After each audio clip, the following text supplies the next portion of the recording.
does a live slimy with a pink skirt tied to its dorsal fin count?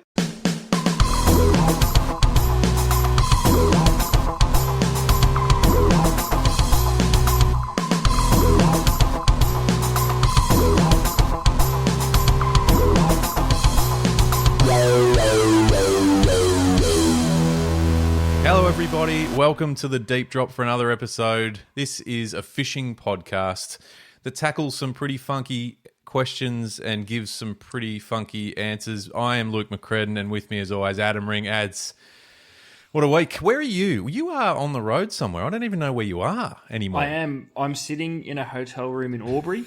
In Albury? In Albury. Wow. Yep, so okay.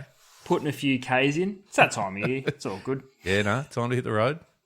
It's all good. As Russell Coit once said. Yeah.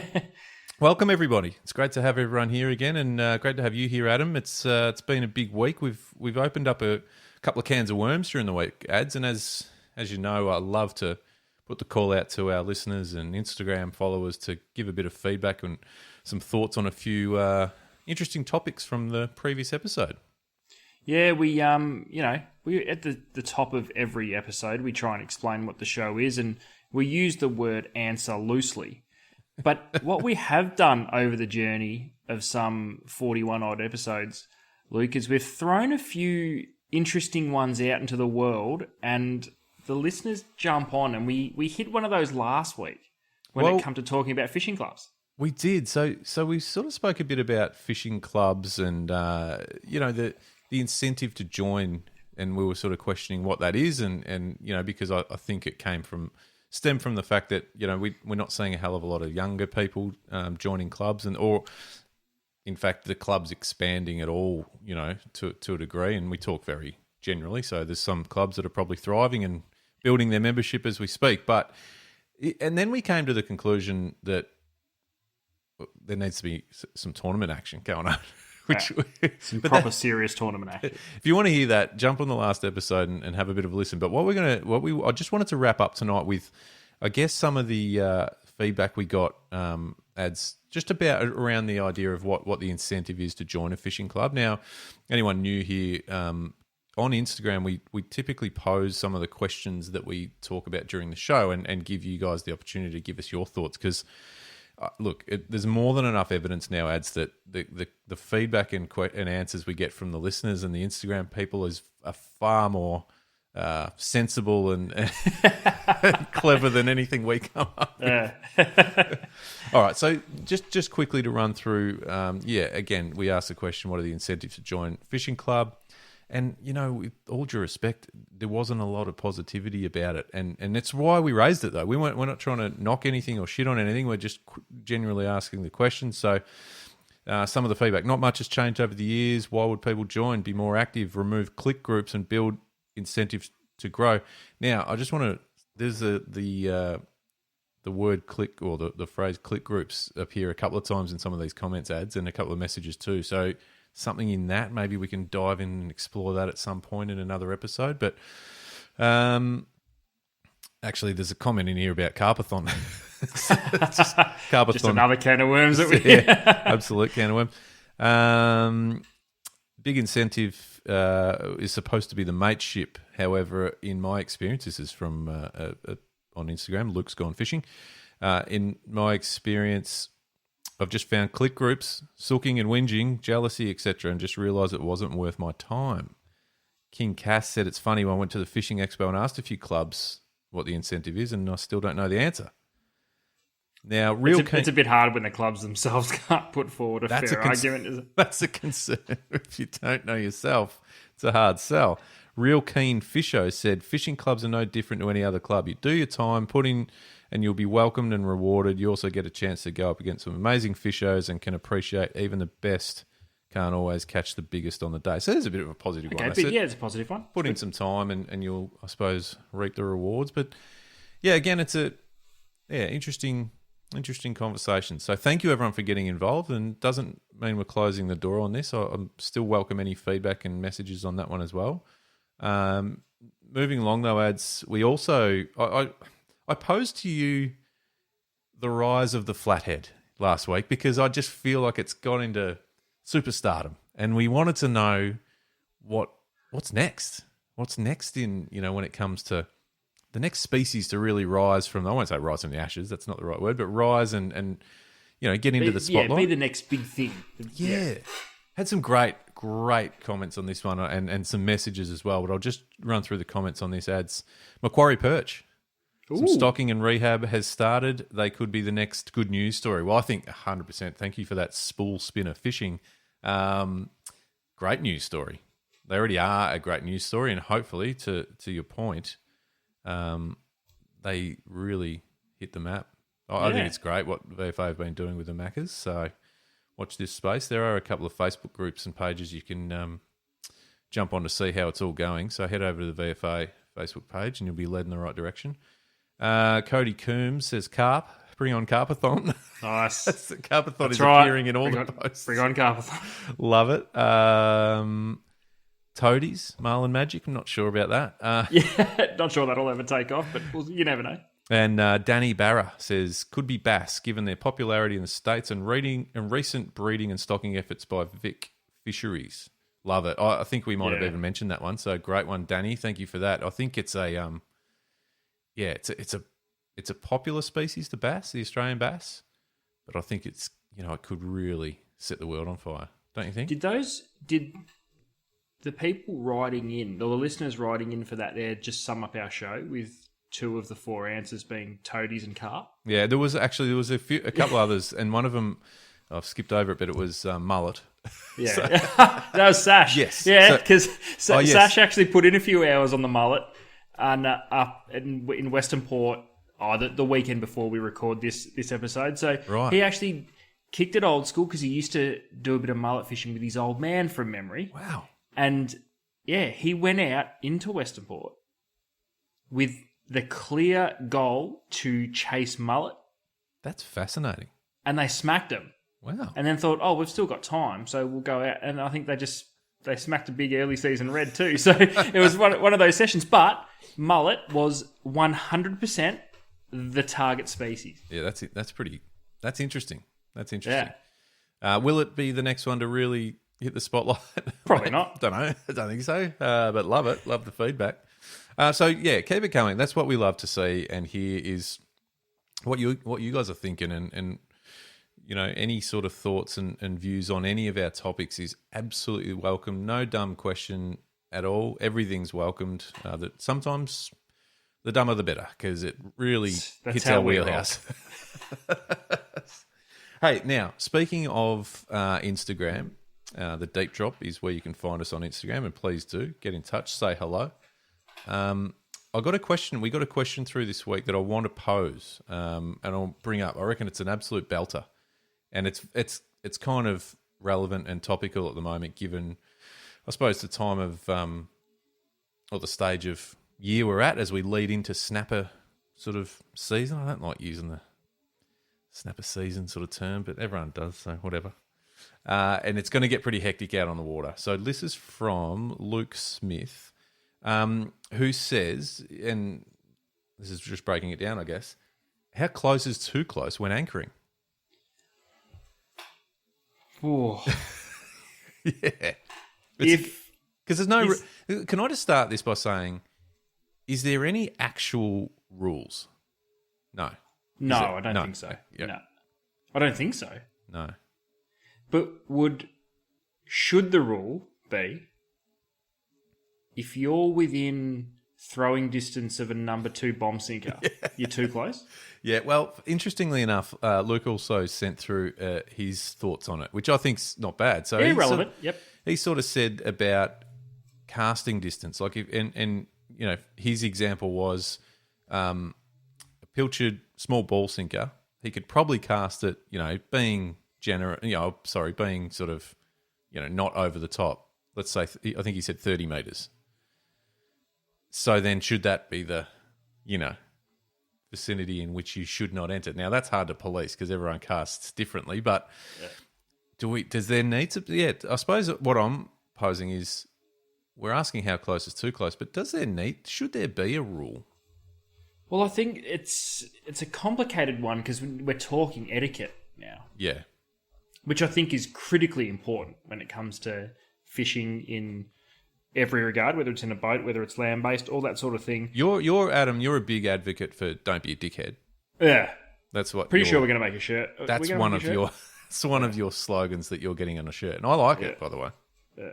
It's I think the anchoring one is weird because I think some people legitimately try and be a dickhead, so that's an issue. Yeah, that's shit. But I think there's a large percentage too that actually don't understand the mechanics of what's actually happening once you drop anchor.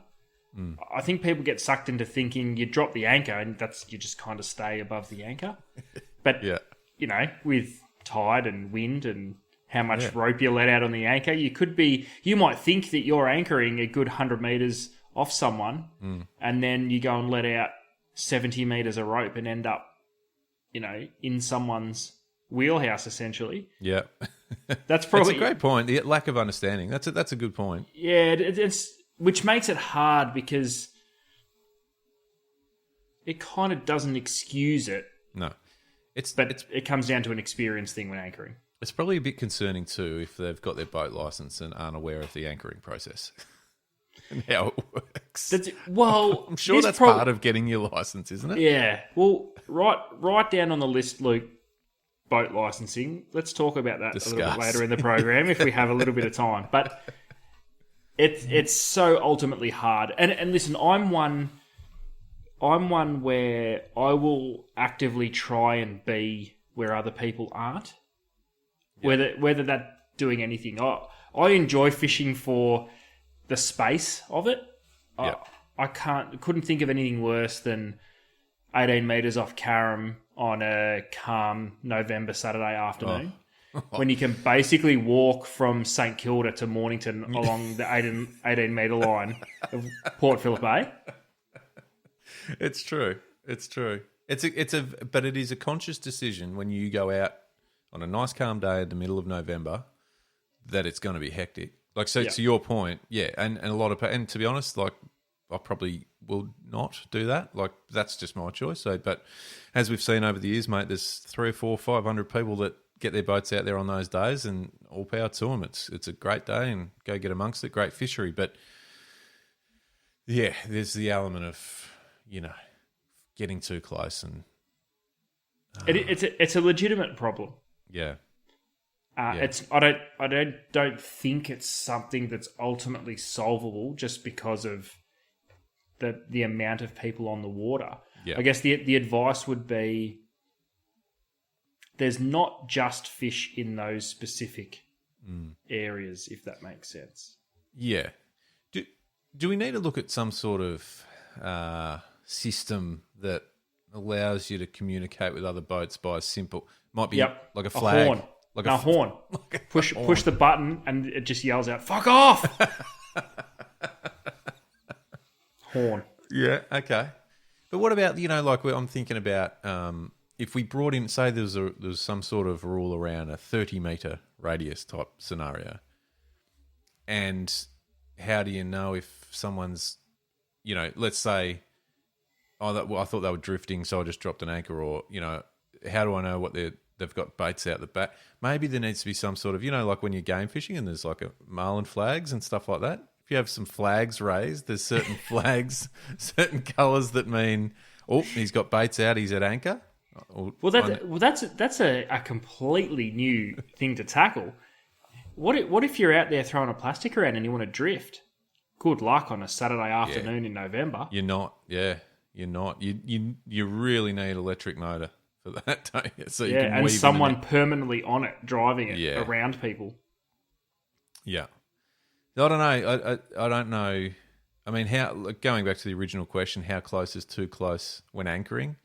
I think we're going to get some great responses across this one during the week. But what would you say? Like, if you had to put a number on it as far as meters? I don't mind the answer that was given, or the suggestion that was given on Instagram. Casting distance seems logical. Yeah. Because I know we do need to accept that there's plenty of people on the water. I'm not saying that everyone should piss off and fish elsewhere, but casting distance seems logical. You don't want to be able to put a good cast in and land on someone's outboard. You don't want that. Nah. So casting distance seems fair, I think. And And I know that's subjective, but you know what I mean. Everyone can judge that. We're not saying bring a surf rod and start sinkers just to prove you Yeah. can cast further. Yeah. But I don't know. Yeah, it's a tough one, and it's probably not something that. Well, I don't know, but it's probably not something that I can't see being. No, I don't think that would be a enforced. rule. No, I don't know how you could. I don't know how you could do it in a way that's You'd have- fair and accurate. Yeah, would there be like umpires out there in their boats just cruising around, blowing a whistle, like in the AFL? You know, don't talk about outside AFL five. umpires after the week this shit's happened.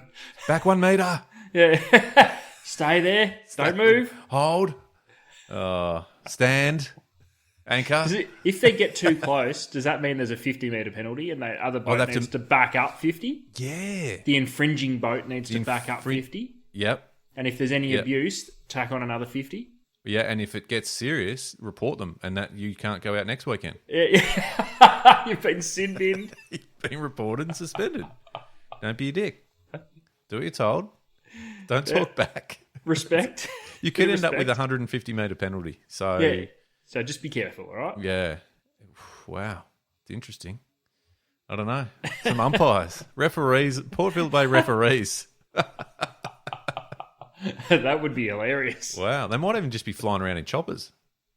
They can really Yeah. get a good view and measure out how far everyone is from each other. Or referee drones. Oh, wow. Someone's we're going to getting peg a serious. sinker at one of them, though, aren't they? Yeah, that's right. Oh, I think there'd be more than sinkers pegged at those things. Do you know, for the first time ever, I've joined the club. I crashed a drone on the weekend. Oh, nice. How'd you manage that? This is a little bit embarrassing. It wasn't anything too out of control. I got it back. It's a bit broken. I was not over water, which was probably a very good thing. But was up on the family farm over the weekend. I thought I'm going to bring the drone up, get some beautiful shots of the farm and the livestock and the dams and whatever, and loaded it up. Got it. Put a fresh battery in that was just charged. So I thought. Oh, Put snap. it in. Did the old test. You can press it and it lights up, fully lit up. And I then just sort of took off, and I didn't even look at the screen to see the actual. I was just like, it's full of battery. I'm sweet. This is great. Happy days. What a time. Getting some great footage. And then it was a few hundred meters away down the paddock, and didn't even give me a fly home option. It just went.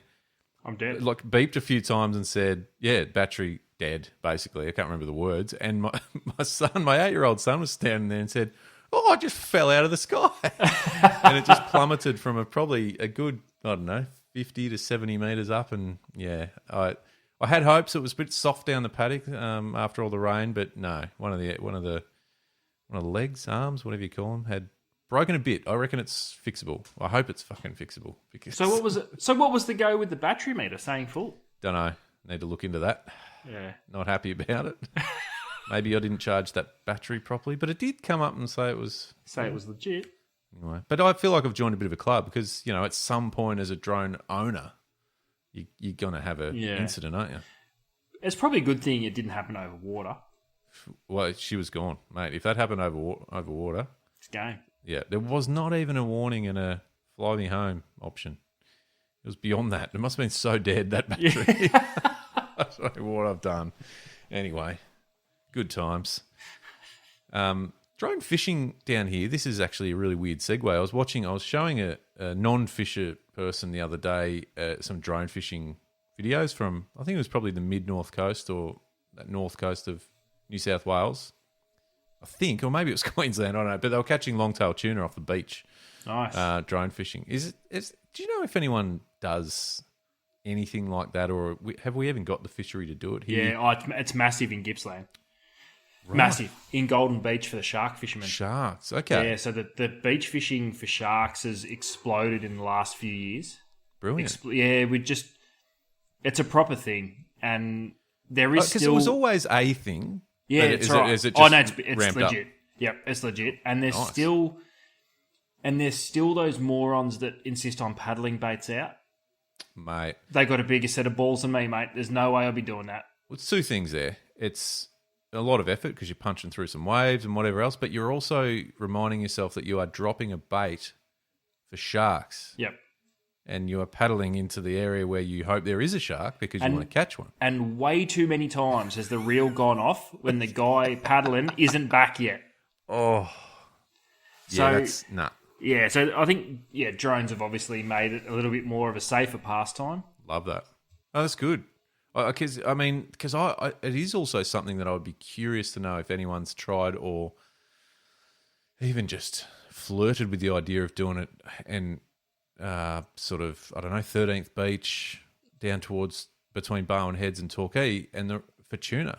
And I'm quite serious when I say that because I know of plenty of people and I have myself caught tuna in seemingly like 15 to 18 metres of water, which you feel like at the time is not far from the shore. Now, it's still obviously probably a bit of a distance, but do you know how far out are they dropping baits for sharks? Like how far are they flying baits? I'm not too sure. No, I'm not too sure. Generally, they're dropping just behind the breakers.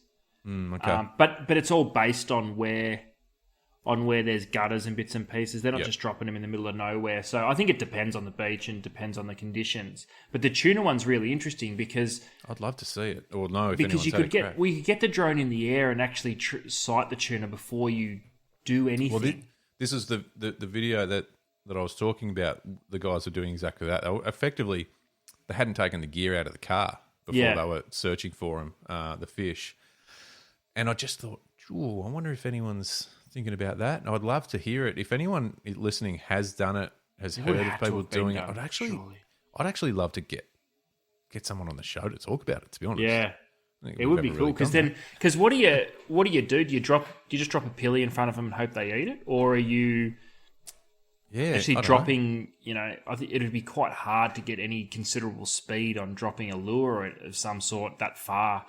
That far out. But look, you have to imagine that if there are tuna moving around and what they'd ultimately be feeding or certainly, pushing some bait around, that if you just dropped a dirty pilly in front of them, they're going to eat it. Yeah. Or do you go to the effort of getting a few live yakkers or slimies or something like that just to do it? I mean, who knows if the livey would even make it that far in the air. Sending it out. The livey is just going. Someone's just crammed a hook in me back, and then all of a sudden, I'm flying. Yeah.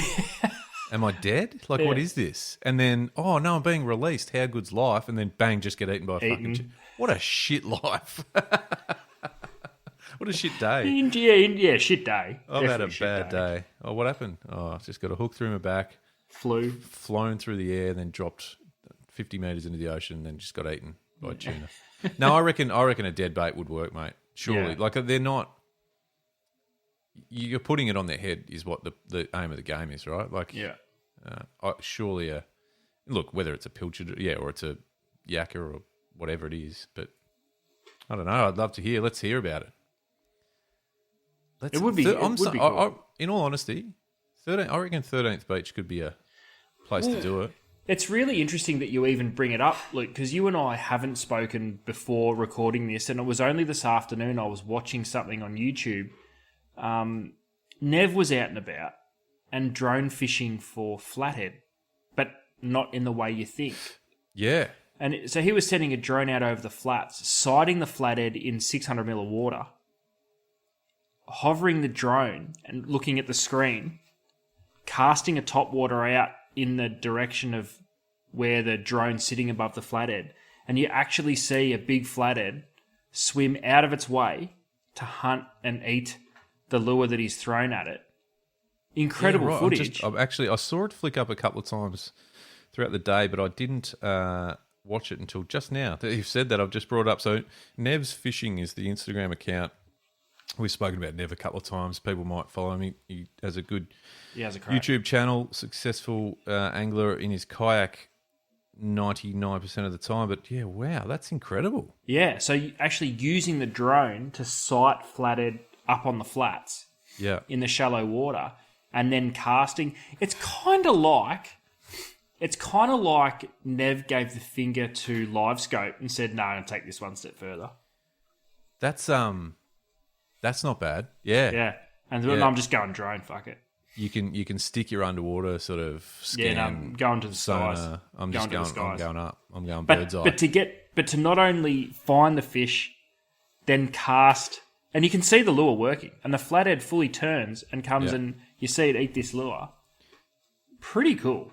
That's not bad. There's I'm going to share it across our page. So if anyone hasn't seen it, so in the next couple of days, from recording this, I'm going to post it, put it up in our story. So check it out.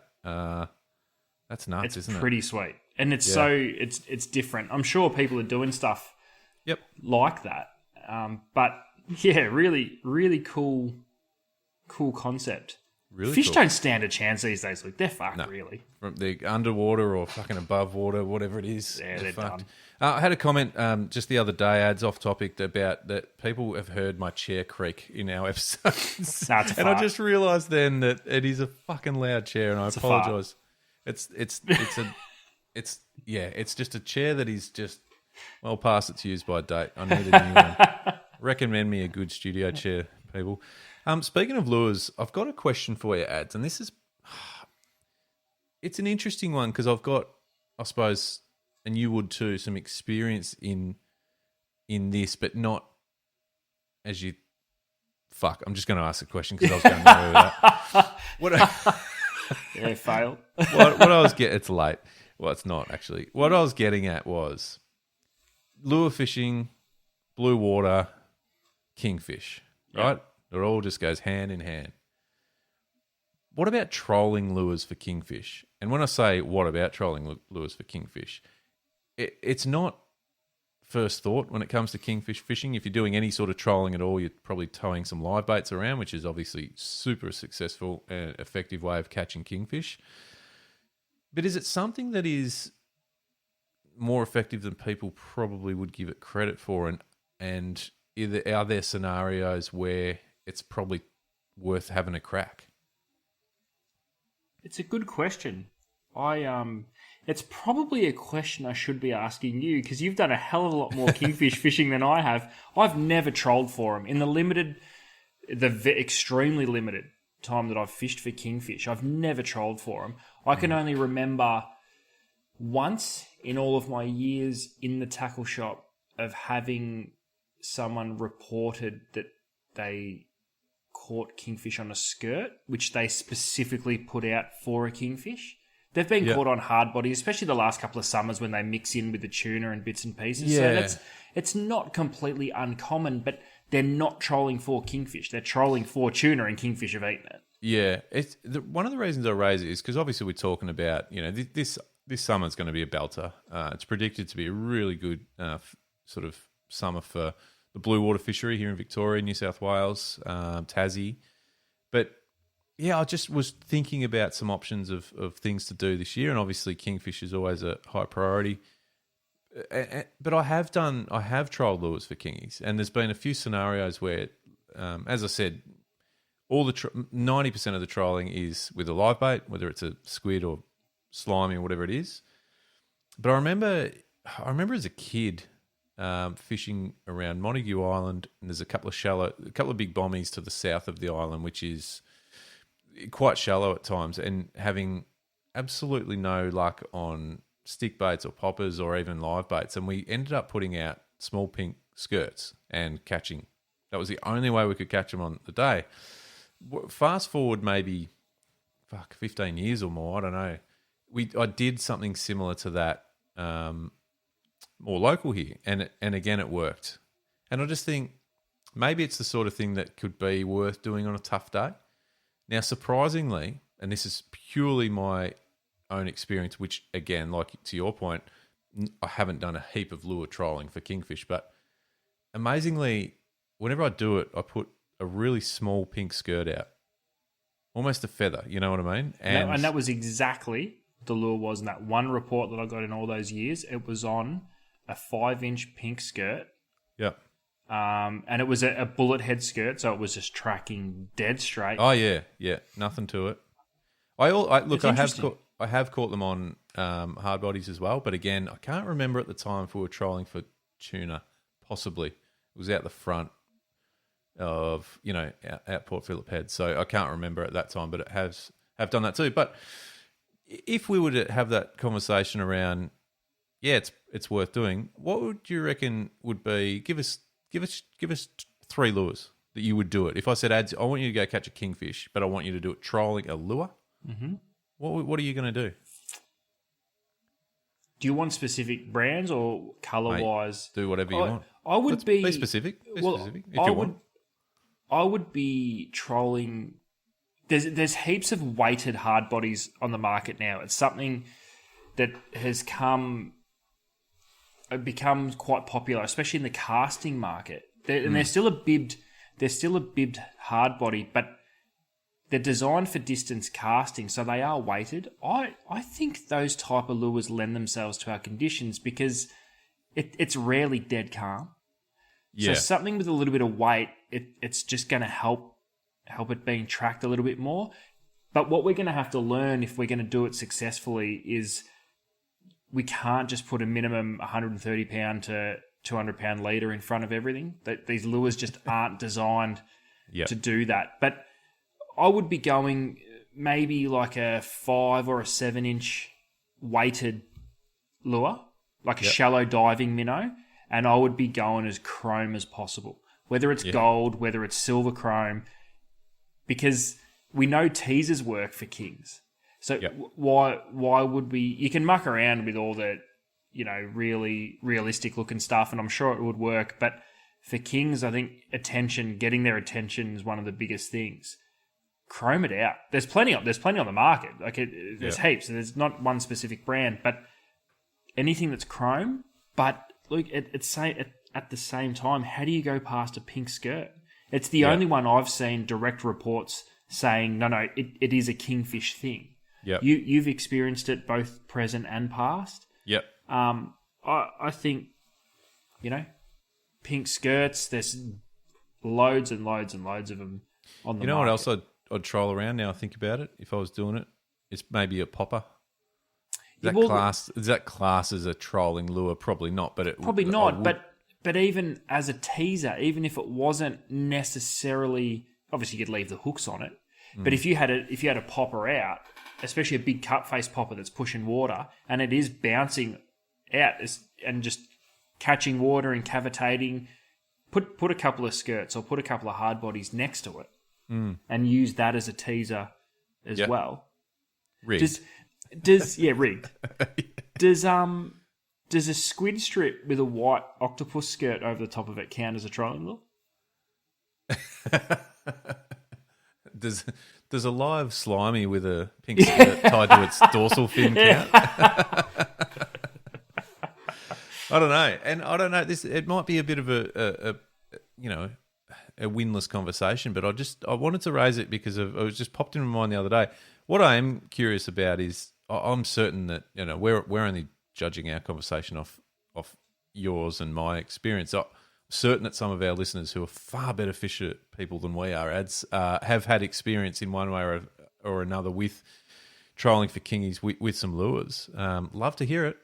Love to hear it. And not a bycatch of a kingfish on a trolling lure. No, you've made a conscious decision specifically to target kingfish. Yeah. But if it was me picking lures for it these days, and I think it's definitely underutilized, it clearly works.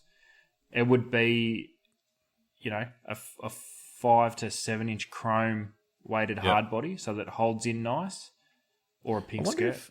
I wonder if even like a big, like slapsticks style soft plastic, the big 9-10 inch plastics that don't have much natural action in them, but they're just a big fuck off. The hardest part would sluggo. the hardest part would be keeping them in the water at trolling speed, even if you're only trolling at 5 or 6 knots. Yeah, true. It's just, there's no weight to it. It's just going to pull out. Yeah. But I don't know, having one of them rigged, and this is the other thing too, kings are so unbelievably inquisitive. You have to have something like that rigged and ready to go, because you could stop and wind lures in to either change a lure, or you've maybe got a hook up and dropped it or whatever, and you're just resetting lines, and all of a sudden there's 6 kings following a lure back to the boat that they've been following you around for the last half an hour and refuse to commit. You've got to have something that you can throw at those kings. Yeah. And a plastic lends itself, whether it's You know, whether it's a sluggo or a slapstick or it's a bigger flick bait or something like that. That's a good point. We spoke to Al McGlashan a few weeks back about, and we mentioned some of his Strike Zone videos or DVDs. DVDs, fuck. And I remember the one that I brought up with him was the live baiting kingfish video that he made, which was amazing in it, and the troll cam. So you watch them, and you're right, they fucked around for ages before they committed, and some of them didn't commit, or in fact, most of them didn't commit, and they were just, they were swimming hundreds and hundreds of meters behind a live bait for, just looking at it, checking, like. So maybe it's a sort of thing where you just need to drop something else down there that's a bit different. Yeah, switch them up. We're all for switch baiting. Even what if you approached it like you would say a tuna? Say you saw a king follow a bait, whether you're casting or whether you are trolling, it doesn't really matter. But you see a king follow and veer off or not commit or what if you were to just dump like 3 handfuls of pilly cubes over the side? Would it be enough to keep the kings around, or are they just going to smash those pillies and move on, or just not eat them at all? That's a good question. You'd have to think it would keep them around if there's a bit of food in the water, but a cubes and just sort of burly enough. It's a good question. Because it seems like it would have to work, but I've never heard of it happening. You know what I mean? Like being prepared with burly. I mean, it doesn't even need to be. It could just be a snapper, but something that would just maybe instigate them to feed or tethering a kingfish to the back of the boat often helps keep them around. Actually does. I know, but I don't know if we should promote that. But it's good point. Good point. I don't know. Cubing kingfish. Discuss. Yeah, have to work, wouldn't it? Why not? I mean, it's I guess it's one. We've spoken about it before, and it's not the most exciting one. It's a fish, but it's very effective, and it's been done for years on the yellowfin up the coast. But I think we might have touched on it. But trolling though, I find that boring. No, I agree. I agree. But I don't know whether is it something people are doing here, like cubing. Not really. Maybe they've tried it on the bluefin, but that's what I mean. Yeah, but not for kings. Not for kings. Yeah, it's an interesting one because it feels like that it should work, but we just don't do it. No, I'm keen to open this up. I think we should get some feedback from you guys listening, and let's talk specifically about kingfish and lures and trolling, and then if anyone's done the cubing thing. The trolling thing I'm interested. The trolling thing I'm interested in because the cubing thing is just a what if. It sounds like it should make sense. Trolling is a viable way of catching them. We just don't do it. Yeah. So I mean, and like I said, I think when you think trolling, you think live baiting. Yeah, it makes perfect sense because it's deadly. But have you ever just struggled to catch a live bait and just went fuck it? We'll just put a X-Wrap out and see what happens. Yeah, see what happens. Because why wouldn't they eat a X-Wrap 20? They would. Yeah. Well, they would. It's just a matter of why don't we do it? Yeah, it's because trolling, like yawn fest. No, but I tell you what, it could be a good thing for those areas, and I still think that it's fairly unmastered. A lot of our headlands and coastline here, and when I say here, I'm talking sort of, Victoria broadly, really. Like if you spent some time trolling some of the headlands and all up and down Phillip Island, back of Phillip Island, Cape Shank, Bowen Heads and beyond, it could be a good way just to scope the area out. You'd catch a shitload of big barracuda, I reckon. Yeah, that's. I think maybe we've just answered it. Trolling lures for kingfish? No, barracuda. On fucking arrow squid. I've lost some gear to arrow squid as well. Jesus Christ. Those bastards. Remember that time we were out offshore jigging and we were getting those arrows? And we watched one climb up the handrail. It climbed into the boat. They're devil spawn, those things. If they grew to like 7 foot, 10 foot tall, they would probably take over a small portion of Melbourne. Oh, easily. Have their own community. Yeah. And you wouldn't fuck with them. No. Would you? No. So they'd live in a coastal town because they need to obviously head back into the water at times. But fuck, they'd do whatever they want. Imagine we had Humboldt squid out there. What, just in inshore reefs? Yeah, like in 13 meters off Chelsea. They'd just be standing up, get out of the water. They'd be standing up. They'd be walking. That's what I'm saying. There's some animals that, Jesus Christ, if they knew their abilities and their power. Yeah. I think you've said it before about cows. Cows, 100%. You've got to think about cows. 100% cows. If they realised their size, we'd all be fucked. Then we wouldn't stand a chance. Oh, fucking hell. But arrow squid are bad for losing gear. Yeah. Jigging, and it doesn't matter if you're working your lures fast either. If they just grab it and just tear it apart, and just bite through your line, and then climb onto your boat and scare the shit out of you, and bite through your thumb and face. Yeah. Just they're no just good. fuck you up. Yeah, they're no good. All right, well, I don't know where else we can go with arrow squid conversation, Adam, but I reckon what I want to do is put it out there again. So, how close is too close to anchoring? When anchoring?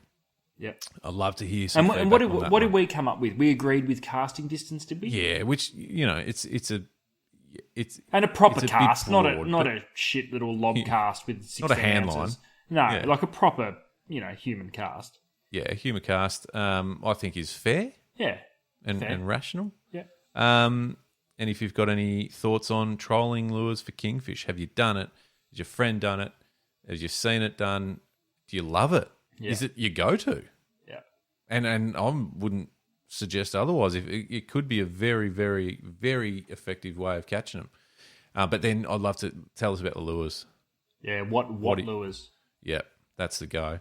Instagram's a place to do that. There will also be questions on Spotify. If you listen on Spotify, there's options now to get involved. We'll set up a bit of a poll for something. We'll have a question where you can punch in an answer for us. But otherwise, the deep drop on Instagram ads, that's where we get so much of our feedback, and we bloody love it.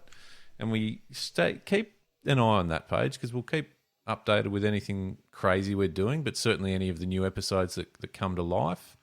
We'll let you know on there. And once again, thank you so much for all the support. We're absolutely loving it, ads. And, mate, I reckon that's us. That's us. That's us, yeah. Get involved on Insta. Look forward to hearing from everyone with some answers, some more questions. Yeah. You going fishing this week, mate? No, I'll be driving home, working my way back from Albury. It'll be good fun. All right. See the kids for the weekend. Haven't seen them all week. No, fair enough. It's a double job. You got two jobs. Your day job and you're a dad. Yeah. And you're a good dad, ads. Good on you. Thanks, mate. Yeah. Appreciate that. You go all right yourself, Thanks, mate. Go all right. You go all right. Go all right. Righto. That's us. Thanks, everyone. And we'll speak to you again.